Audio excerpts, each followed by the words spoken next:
လေးအောင်ပြီးတဲ့အမေအညာတွေပူတဲ့အမေပကုန်းတက်မှာ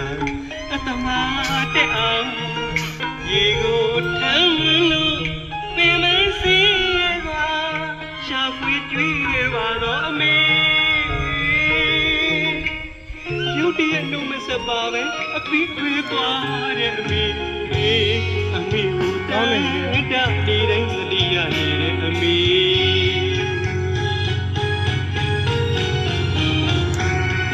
အမေကိုလွမ်းလို့နေတိုင်းတာရည်တွေဝေ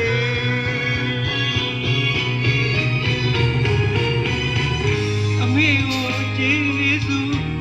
စခွင့်မရလိုက်ပါတော့မချစ်တင်ခဲ့တိုင်းဘဝကိုတွေးမိတိုင်းနေနေမချစ်ပြီဒီတေးသံလေးကြားရင်အမေရောက်ရဖို့ဘဝမှာတောင်းတလေးနိုင်ပါစေ